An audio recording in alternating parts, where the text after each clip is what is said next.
السلام عليكم ورحمة الله وبركاته.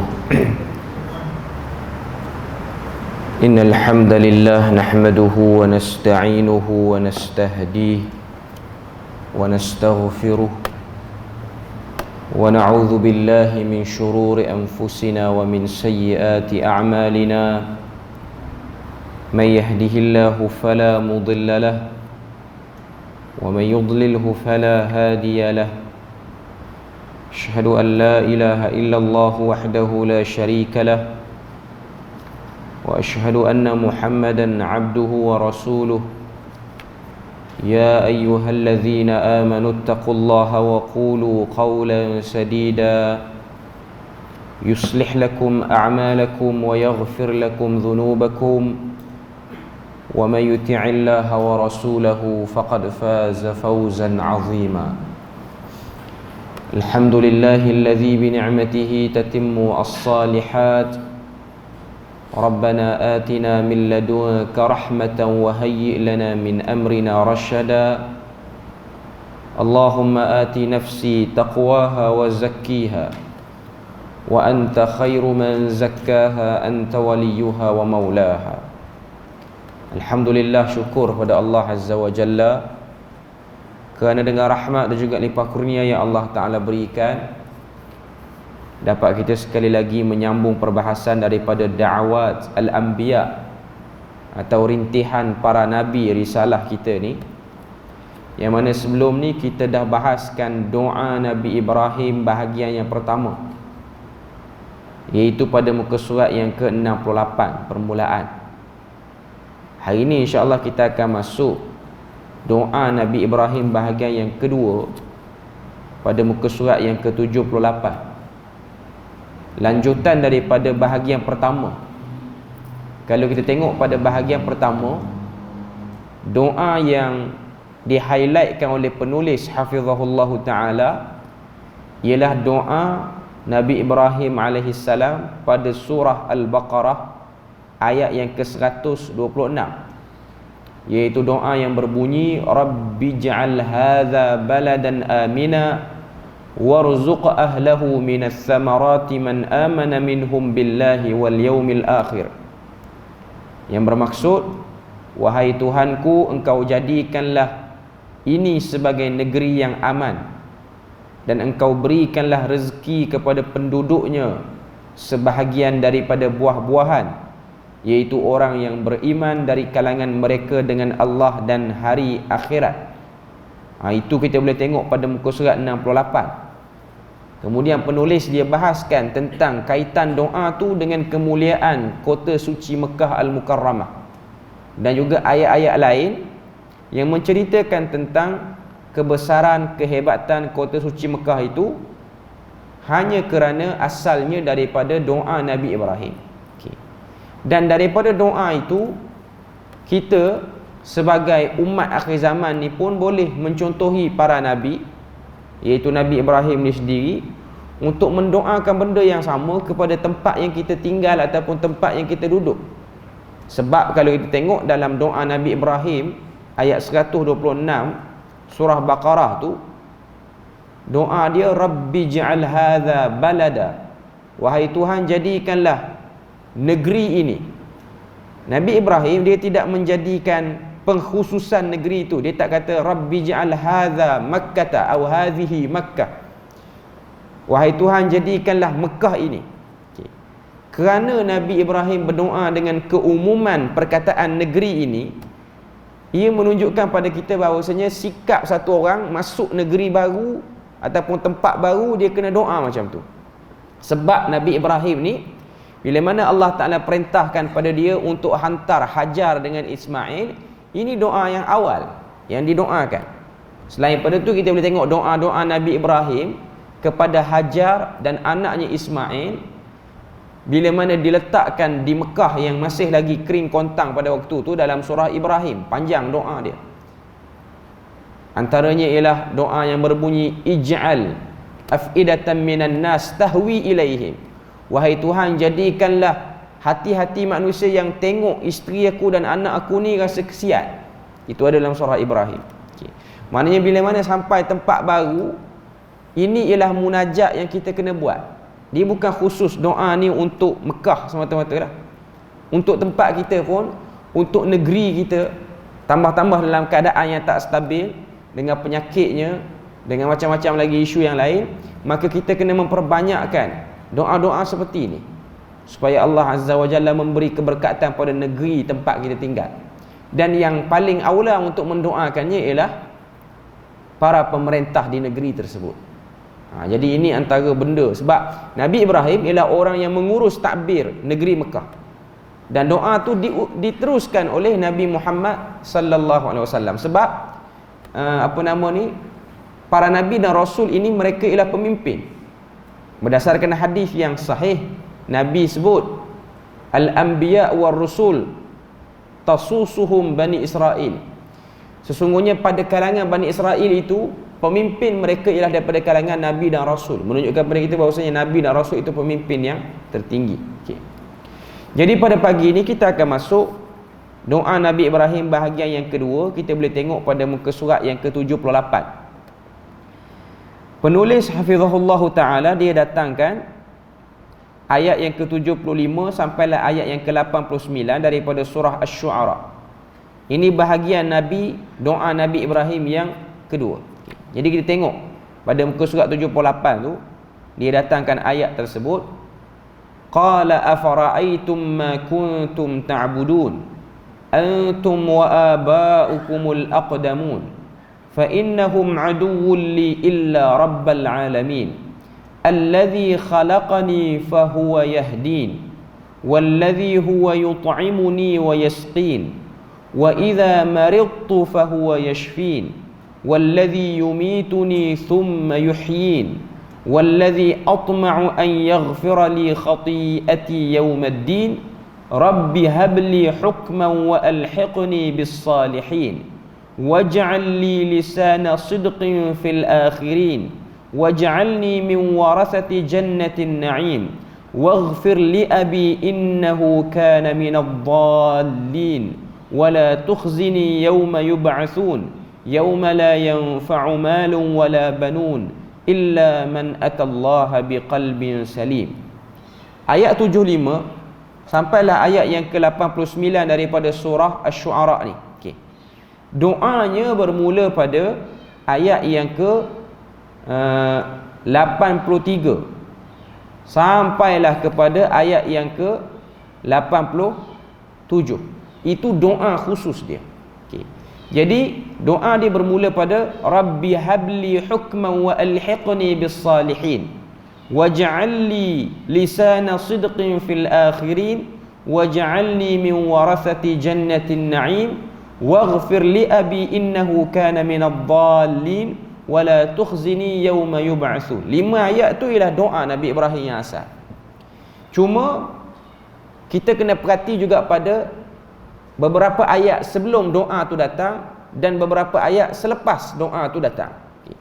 Kalau kita tengok terjemahan, qala afara'aytum ma kuntum ta'budun. Dia Ibrahim telah berkata, apakah maka kamu telah melihat apa yang telah kamu sembah? Benar-benar kamu dan nenek moyang kamu yang lebih tua, kerana sesungguhnya mereka adalah musuh bagiku. Antum wa aba'ukumul aqdamun fa innahum aduwwun li illa rabbil alamin. Okay. Ayat yang ke 75, 76 dan juga 77. Itu permulaan cerita konflik yang nak menyebabkan Nabi Ibrahim ni doa dengan doa tu. Apa kata Nabi Ibrahim? Qala itu telah berkata Nabi Ibrahim, afara'aytum ma kuntum ta'budun. Tidakkah kamu lihat apa yang telah mereka sembah? Ini merujuk kepada kedegilan keadaan kaum bangsa yang Nabi Ibrahim sedang menghadapi mereka. Mereka ada sembah sesuatu yang pastinya mereka sembah selain daripada Allah Azza wa Jalla. Sebab apa mereka sembah? Ayat yang ke-76, ayat yang ke-76 tu Allah Ta'ala sebut antum wa aba'ukumul aqdamun. Apa yang telah disembah ini ialah antum, kamu yang sembah, wa aba'ukumul aqdamun, dan juga nenek moyang kamu yang terdahulu pun buat benda ni. Jadi nak katanya perbuatan sembah benda tak betul ni ialah silsilah tasalsul ataupun susu galur bersambung daripada amalan orang dulu-dulu. Ini yang difokuskan dalam ayat ni. Sebab apa sembah berhala ni? Sebab nenek moyang kepada nenek-nenek dan atas-atas ni duk sembah benda yang sama. Okey. Apa sebab jadi macam tu? Apa sebab generasi yang sedang Nabi Ibrahim hadapi ni sembah berhala juga? Sebabnya satu saja. Kalau kita baca dalam apa-apa kitab, hatta kita baca Quran pun, kalau kita tak baca tafsir pun, kita dapat faham makna, kita akan nampak. Sebab manusia pilih berhala ialah selesa dengan jahil. Itu sebab yang paling kuat menyebabkan manusia ni dia lari daripada kenal Tuhan. Dia rasa jahil tu okey. Tak tahu apa tu bukan masalah besar. Dan ada orang dia rasa zon itu ialah zon yang selamat. Menjadi orang yang tak tahu apa tidaklah masalah yang besar. Sedangkan perintah untuk jadi orang yang reti, jadi orang yang berilmu, orang yang intelektualnya semakin hari semakin meningkat, itu ialah benda yang diperintahkan oleh Quran. Kita baca surah Taha, ini pun doa Nabi Muhammad. Wa qur rabbi zidni ilma. Wahai Tuhan, tambahkanlah kepadaku ilmu. Maknanya Islam ialah agama yang memerangi perasaan jahil ataupun keadaan jahil satu-satu bangsa. Tambah zaman sekarang ni kalau kita tengok, antara sebab kejahilan ialah malas dan juga tergesa-gesa ingin mengulas sesuatu isu. Itu antara sebab kejahilan terzahir pada satu bangsa ataupun pada mana-mana orang. Dengan sebab tak baca habis semua benda, dia pun bercakap jelas kejahilan dia. Tak baca habis, tak rincikan, dia pun ulas. Rupa-rupanya yang dia ulas tu tidak ada nilai wala satu sen pun, dengan sebab apa yang dia sebut itu ialah daripada kejahilan dia. Okey. Jadi itu benda penyakit asal. Kemudian kata Nabi Ibrahim ayat yang ke-77 tu, fa innahu aduwwul li illa rabbil alamin. Apa maksud kata Nabi Ibrahim tu? Sesungguhnya mereka musuh bagiku melainkan Tuhan semesta alam. Nabi Ibrahim dia sifatkan yang sembah berhala dan juga perkara yang menyebabkan bangsa yang sedang dia hadapi, generasi yang sedang dia hadapi itu sembah berhala sebagai adu. Adu ni maksudnya musuh. Dalam Al-Quran, Allah Azza wa Jalla bila mana nak menerangkan musuh, biasanya dia akan sifatkan kepada iblis dan syaitan, ataupun dia akan sifatkan kepada kedegilan dan juga kejahilan. Dua benda tu. Jadi beberapa perkara ni merupakan musuh kita yang kita kena perangi. Pertama, musuh yang tak nyata, iaitu jin yang jahat, yang kita panggil syaitan ataupun iblis. Yang kedua ialah musuh yang nyata, iaitu kejahilan. Kejahilan ni benda yang nyata. Dan kita boleh angkat kejahilan tu dengan kita belajar, dengan kita tambahkan ilmu pengetahuan. Okay. Jadi Nabi Ibrahim dia kata, fa innahum aduwwul li. Mereka semua ni musuh bagi aku kecuali Tuhan semesta alam. Okay. Kemudian Nabi Ibrahim dia start memuji Tuhan. Ini nak masuk mukaddimah kepada doa. Jadi dia cerita dalam ayat yang ke-75 sampai 89 ni ialah sebab apa perlu berdoa? Bila ada masalah kena berdoa. Kalau kita tak ada masalah, kita tak perlulah berdoa. Ada masalah kita berdoa. Kalau tak ada masalah, kita kena bersyukur. Itu tuntutan dia. Okay. Sekarang masalah dah ada, iaitu masalah orang tak ikut ajaran tauhid, orang ikut benda lain. Orang dah sembah benda lain. Okay. Itu problem yang berlaku pada Nabi Musa, pada Nabi Ibrahim. Maaf, bukan Nabi Musa, Nabi Ibrahim. Okay. Nabi Ibrahim tak tahu nak buat macam mana ni. Tak tahu nak cerita kepada kaum ni, jangan sembah berhala. Bila mana dah beritahu berhala ni tak betul, sembahan kepada berhala ni tak betul, kaum-kaum dia kata, apa yang kami buat ni, nahnu wa abauna, kami dan juga nenek moyang kami buat. Alasan dia orang simple. Sebab apa keluar alasan macam tu?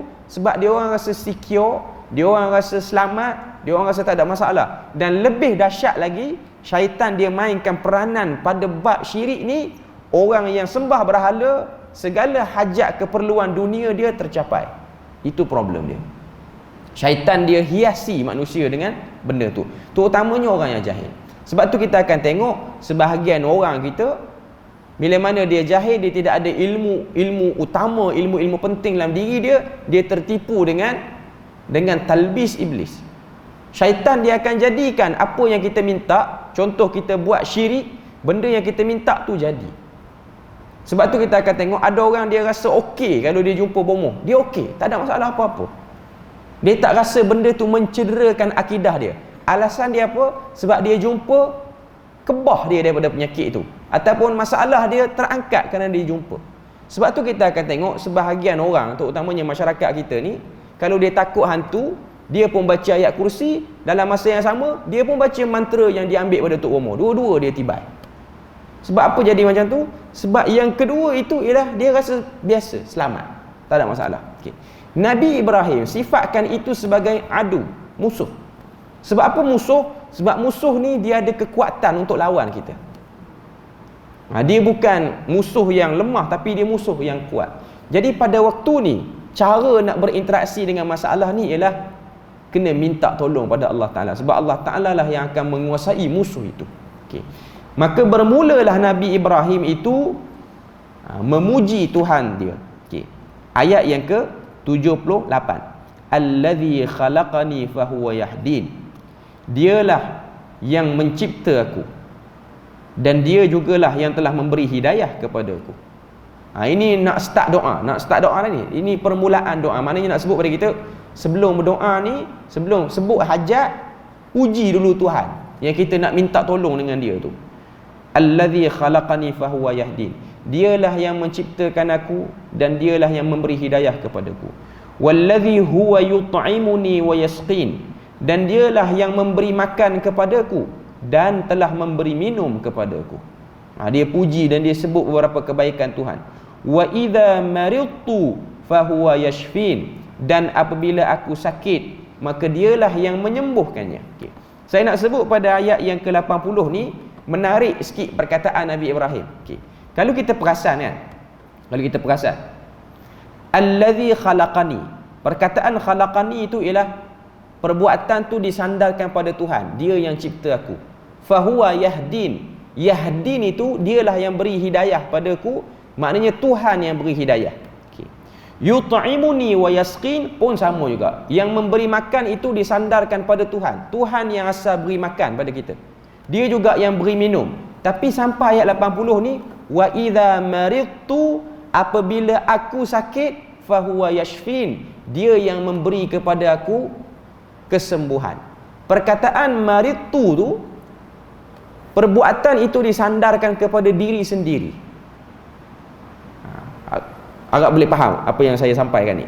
Nabi Ibrahim dia nak kata, bila mana aku sakit, maknanya aku sakit ni salah aku, silap aku. Bukan kamu yang nak sakitkan aku, silap aku. Okay.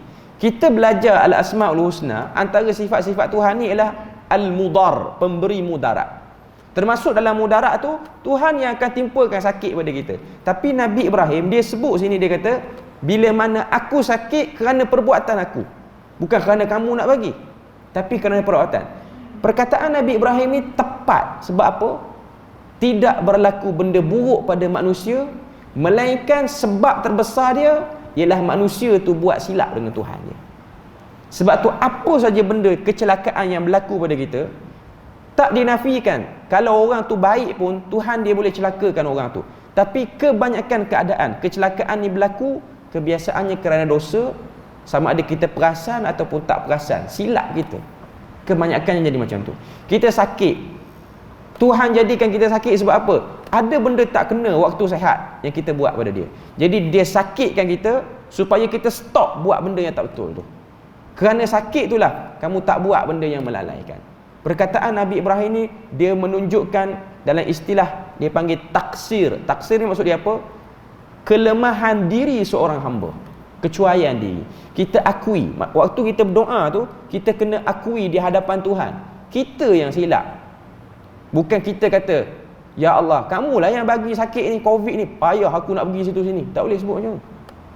Kita sendiri yang kena mengakui benda tu jadi kerana kesilapan kita. Sama ada kita perasan tak perasan. Sebab memang makam kita rendah pada makam yang sedang kita minta. Dia Tuhan, kita hamba.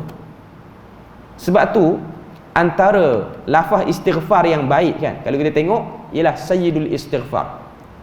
Allahumma anta rabbi la ilaha illa anta khalaqtani wa ana abduka wa ana ala ahdika wa wa'dika mastata'tu a'udzubika min syarri ma sana'tu wa abu'u laka bi ni'matika alayya. Perkataan tu, kalimah tu mencontohi apa yang Nabi Ibrahim sebut. Aku iktiraf salah aku wahai Tuhan. Itu dalam sayyidul istighfar. Sebab tu Nabi suka istighfar dengan lafaz tu. Walaupun istighfar ni paling-paling ringkas kita boleh sebut astaghfirullah. Tapi Nabi kata yang terbaik ialah sayyidul istighfar. Allahumma anta rabbi la ilaha illa anta khalaqtani. Sebab dalam tu pengiktirafan diri silap, Tuhan tu hebat. Okay. Nabi Ibrahim kata, wa idza maridtu fahuwa yashfin. Bila mana aku sakit kerana perbuatan aku sendiri, salah aku sendiri, kamu dengan rahmat kamu menyembuhkan aku. Wallazi yumituni, kamulah yang mematikan. Thumma yuhyin, kemudian yang menghidupkan. Wallazi atma'u an yaghfira li khati'ati yaumaddin. Apa maksud dia? Maksud di situ, dan aku berharap dengan pemberian pengampunannya bagiku akan dosa-dosaku pada hari kiamat. Okey. Ayat yang ke-82 ni ialah minta ataupun harap benda yang paling utama sekali bila mana kita balik jumpa Tuhan ataupun hidup, ialah tamak supaya Tuhan tu ampunkan dosa kita. Tamak supaya Tuhan tu ampun dosa kita. Atma'u maksudnya aku tamak, an yaghfirali supaya kamu ampunkan aku khati'ati, banyaknya salah aku, silap aku, yaumaddin, pada hari kiamat nanti. Jadi ni tata cara berdoa yang ditunjukkan oleh seorang Nabi. Macam mana nak berdoa dengan betul. Bila mana ada masalah, tak sebut lagi masalah ni, duk sebut tentang kebesaran Tuhan, jasa baik Tuhan pada kita. Okay. Baru masuk Rabbi habli hukman wa alhiqni bis salihin. Wahai Tuhanku, engkau kurniakanlah bagiku hikmah untuk menghadapi kaum yang duk buat syirik ni. Macam mana aku nak jadi orang yang paling bijak mengatasi masalah ni? Wa alhiqni bis salihin, dan gabungkanlah aku dengan orang-orang yang saleh. Okey. Doa Nabi Ibrahim ni besar tuan-tuan. Doa Nabi Ibrahim ni semua orang kena pakai.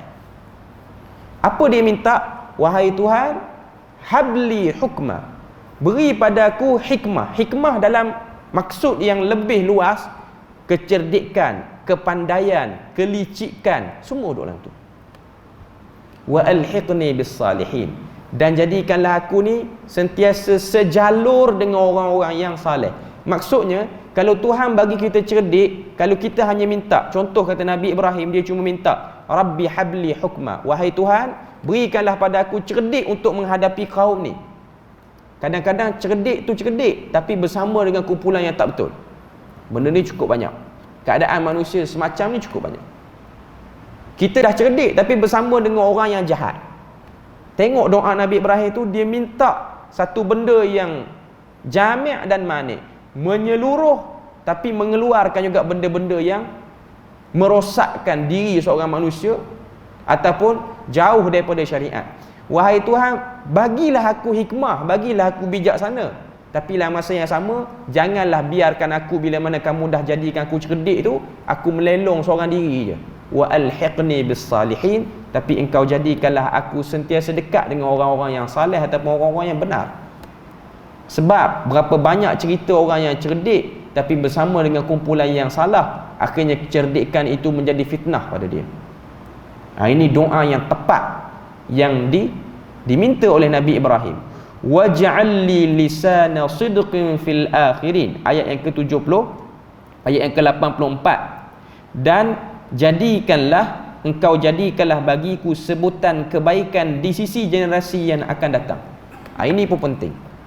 Kita dalam umur yang kita ada ni, doa ni kena banyak. Doa yang Nabi Ibrahim ni, wahai Tuhan, jadikanlah aku, kalau aku tak ada nanti orang sebut yang baik je.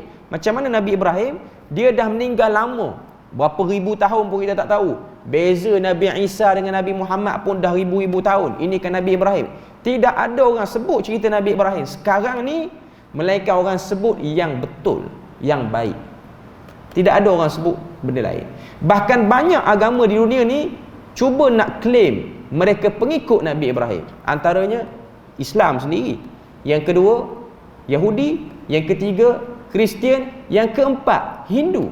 Tuan-tuan kena tahu, Hindu claim dia orang ikut ajaran Nabi Ibrahim. Sebab tu kalau kita belajar dalam agama Hindu ni, dia orang percaya kepada dewa Brahma. Brahma berkahwin dengan Saraswati. Kalau tuan-tuan semua perasan, Ibrahim Sarah. Dia punya nama tu lebih kurang dewa dia orang. Sebab tu ada sebahagian pengkaji Muslim mengatakan agama Hindu dia ada celupan daripada sejarah perjalanan Nabi Ibrahim. Sebab kalau tuan-tuan bacalah dalam agama Hindu ni, dia punya manuskrip dia orang, dia cerita tentang dewa Brahma berkahwin dengan Saraswati, sekian duduk di tempat sekian. Dia punya cerita tu, dia punya geografi tempat tu macam di kawasan tanah Hijaz. Tapi kita bukan nak cerita sekarang lah, cuma nak sebutnya dia orang juga claim dia orang pengikut kepada Brahma ataupun Ibrahim. Dan kita percaya bahawasanya perkataan sebutan tu dia akan berubah. Sebab orang Kristian memanggil dengan Abraham apa semua. Ini ialah orang kata apa, etimologi perubahan cara sebutan panggilan.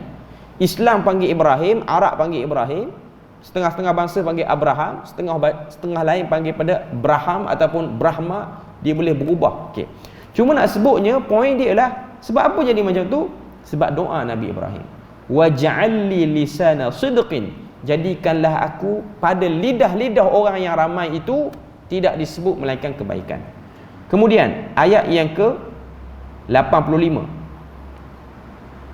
waj'alni min warathati jannatin na'im, wahai Tuhan jadikanlah aku pewaris syurga yang penuh nikmat. Ini juga doa yang penting. Doa yang penting. Wahai Tuhan jadikanlah aku dapat syurga, sebab memang kita nakkan kepada syurga tu. Okay. Kemudian ayat yang ke-86, waghfir li abi, wahai Tuhan ampunilah ayahku, innahu kana minadh-dhallin, kerana dia itu daripada kalangan orang yang tersesat. Kita tahu ayah Nabi Ibrahim ni yang bernama Azar, dia ialah seorang pembuat berhala. Dia orang yang ukir berhala daripada batu ataupun kayu. Itu kerja ayah kepada Nabi Ibrahim. Okay. Nabi Ibrahim dia minta pada Tuhan, ya Allah ampunkanlah ayahku. Yang ni saja yang Allah Ta'ala tak terima doa dia. Sebab Nabi Ibrahim punya ayah, dia tidak menerima agama tauhid. Sebab syarat nak dapat keampunan ni, walaupun orang tu dia buat dosa, dia kena tauhid dulu, dia kena ada keimanan. Kalau dia dah syirik, walaupun dia tak ada dosa dengan orang, dia baik, dia tak dapat. Sebab dia tidak mengiktiraf ketuhanan. Dia kena iktiraf ketuhanan walaupun orang tu. Sebab tu benda ni lah yang setengah orang dia fikir, dia rasa Tuhan tak adil.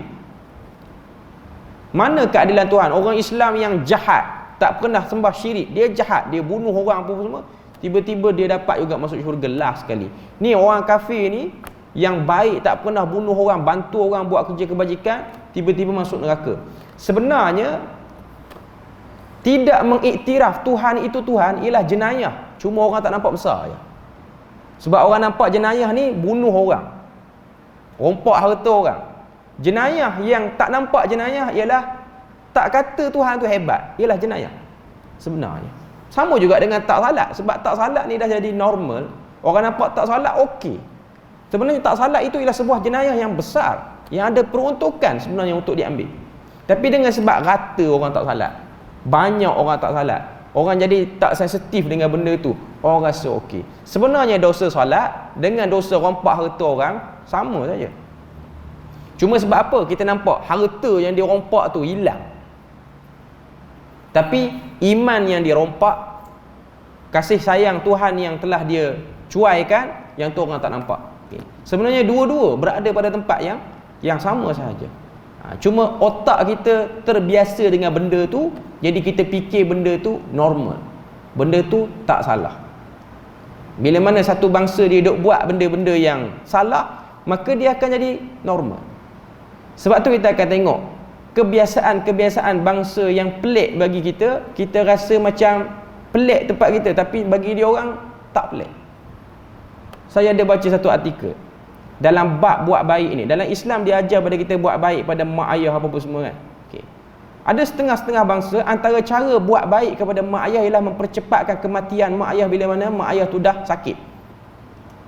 Ada setengah bangsa yang duduk di kawasan pergunungan Tibet ni, sempadan Nepal, Bhutan, beberapa negara ni, orang-orang Tibet lah pergunungan. Okay. Bila mana mak dan ayah dia orang sakit, dia orang tak bawa pergi hospital, dia orang dah kubur separuh dah tubuh mak ayah. Contoh mak ayah dia sakit yang memang nampak macam nak mati lah. Antara bentuk buat baik seorang anak kepada mak ayah, tanam cepat-cepat. Kalau macam kita kata Jahanam punya anak, tanam dah aku, belum mati lagi dah tanam dah. Tapi mak ayah dia tak larang sebab benda tu normal bagi masyarakat dia. Bahkan setengah-setengah masyarakat di Eskimo yang duduk di kawasan kutub ni, kalau mak ayah dia sakit, dia dah timbuskan dengan salji tu bagi cepat lagi mati. Istilah mudah kita, kalau kita tahu mak ayah kita tu sakit kecil mana, kita pun buat nasi, buat air semua, bagi gula yang bagi cepat lagi mati. Itu maksud dia. Dan itu buat baik bagi bangsa tu. Sedangkan itu bukan buat baik yang diajarkan pun. Tapi itu ialah benda. Di Tibet ni memang pelik pun adat dia orang kawasan tu. Sebab tu kita akan tengok dia orang mengamalkan perempuan yang bersuami ramai. Saya tak ingat istilah dia apa. Poligami, seorang lelaki kahwin ramai perempuan. Dia ada istilah seorang perempuan kahwin ramai lelaki. Tujuan dia apa? Untuk membantu orang lelaki supaya tak terbeban tanggung ramai sangat perempuan. Jadi satu orang perempuan boleh kahwin 3 lelaki. 3 lelaki ni boleh kautim. Kata apa? Dia punya nafkah bulanan. 3 suami, katalah kawan tu nak 400 je sebulan. Jadi 3 suami tu 100 lebih je seorang. Ringan banyak. Dia fikir selapis, dia tak fikir yang kalau dapat anak nak bin pada siapa? 3 orang tu. Sebab dia dah biasa bagi masyarakat tu. Okey. Tapi balik pada doa ni, Nabi Ibrahim AS bila mana dia minta tu, Allah Ta'ala tidak menerima sebab dia tidak mengiktiraf keesaan Tuhan. Okey. Kemudian ayat yang ke-87. Wala tukhzini yauma yub'atsun. Janganlah engkau bangkitkan aku, ataupun janganlah engkau jadikanlah aku ataupun aibkanlah aku pada hari kebangkitan. Tukhzini tu maksudnya malukan aku ataupun aibkan aku. Jangan engkau aibkan aku.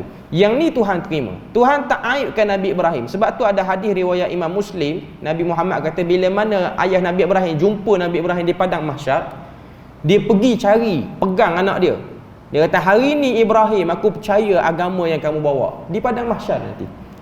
Kemudian Nabi Ibrahim pun kata, ya Rabbi wala tukhzini yauma yub'atsun. Wahai Tuhan, aku dah doa dulu di dunia, jangan malukan aku di hari akhirat. Apa Allah Ta'ala buat pada ayah dia? Ayah dia bertukar daripada rupa orang jadi rupa binatang, dan ia dilempar oleh malaikat ke tempat lain. Orang tak kenal, orang tak sempat perasan. Sebab kita nak tahu di padang mahsyar ni orang akan tengok. Sama-sama kita ni kita akan tengok. Sama-sama kita ni sekarang ni Tuhan tutup aib ni. Sebab tu kita boleh duduk, saya sendiri pun boleh bercakap sini. Di akhirat nanti baru tahu, oh sakan tu imam ni rupanya dahsyat juga dia. Baru tahu. Di akhirat nanti Nabi Ibrahim dia malu. Ayah dia seorang yang kafir.